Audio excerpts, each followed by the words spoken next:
Hi, my name is Terrell Coleman, and I'm going to be talking about vaccines. What do we name him? What color do we paint the room? Do I breastfeed or formula feed? Which diaper brand should we use? Will I be a good parent? These are all questions that new parents find themselves asking. But a new question seems to be popping up more and more here recently. Should we vaccinate? I'm here to tell you, yes. But don't they cause autism? There are too many toxins that will hurt my child. They give my child too many shots. These hasty assumptions fall from skeptics' lips as fast as the vaccines are administered. My goal is to educate parents a little on some common misconceptions regarding vaccines and open their minds to vaccinating their children, not only to protect their child's health, but the health of those around them as well. In 2015, 147 measles cases spread over 3 months between 7 states as well as Canada and Mexico, Tara Hall reported in Parents Magazine. 80 to 90% of children receive all or most vaccines, according to Hall, but there were parents in an uproar nonetheless, as it could have been much worse if we didn't have the MMR vaccine. Without the MMR, or measles, mumps, and rubella vaccine, there would be more than 4 million cases in the United States each year. Before 1963, when the vaccine arrived, nearly everyone had the measles in childhood, but on average, 440 children died from it annually in the 1950 Hale writes. A common misconception for almost a decade now is that the MMR vaccine might cause autism. Despite more than a dozen studies showing no link between the two, parents still seem to be hesitant. Autism Speaks states on their website that vaccines are not a risk factor in autism, but rather now leading more towards genetics, increased parent age, and prematurity. So why are we still seeing that 20% gap for those who haven't had any vaccines, or some but not all?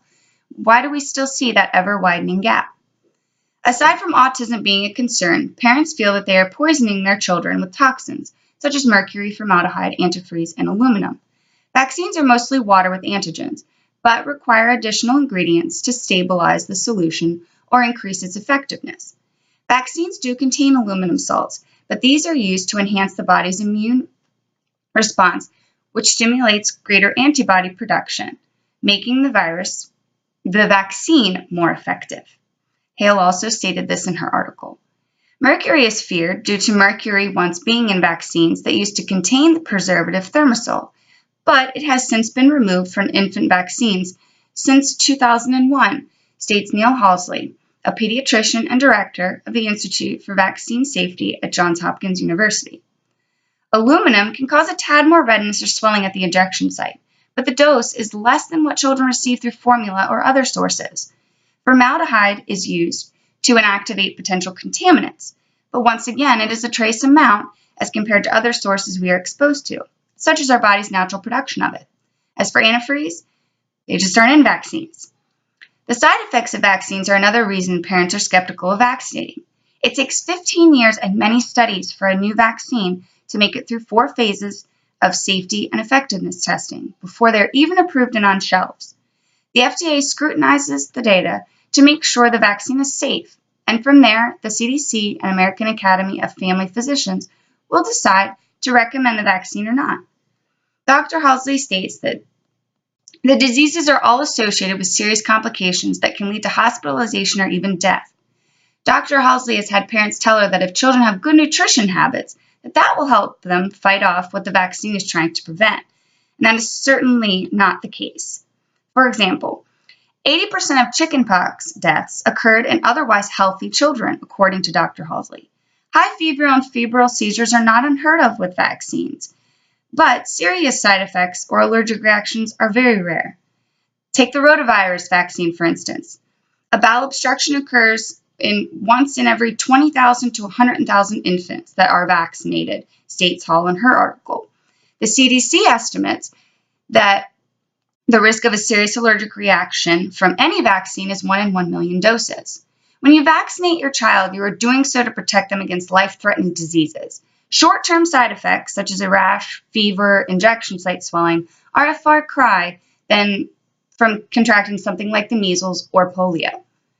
Dr. William Schaefer, a doctor of preventive medicine at Vanderbilt University Center in Nashville, Tennessee, and a leading infectious disease expert, told Life Science that nearly 99% of children who receive the vaccine will not get chickenpox at all. The remaining 1% who do get the chickenpox vaccine will get a much milder version of it. Therefore, a vast majority of people receiving the immunization will not develop shingles later on in life. The HPV vaccine, or the human papillomavirus vaccine, is preventing different types of HPV that cause several different types of cancer in men and women, and the vaccine has minimal to no side effects. Why wouldn't we vaccinate for this? When will enough be enough? Do anti-vaxxers need a wake-up call? I personally think they do. I'd like to bring out my driving force for being so adamant why parents vaccinate. My son Silas.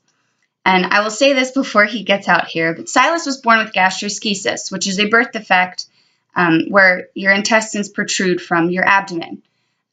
They were outside when he was born and they had to put them back in. He was basically born inside out. It happens in 1 in every 2,229 babies that are born. And I watched my son fight for his life for 23 days when he was in the NICU. And I didn't cause that pain. I didn't put him in that bed. They have no idea what causes gastroschisis.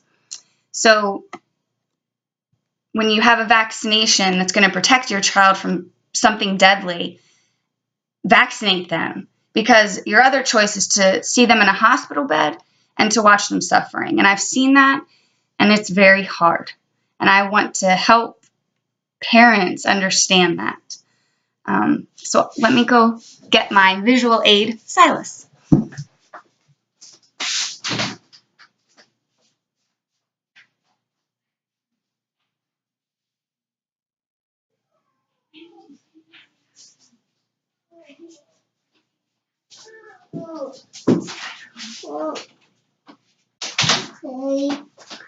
You say hello. Hello, Nina.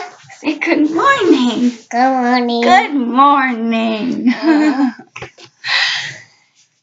But yes, this is Silas. You say hi? Oi.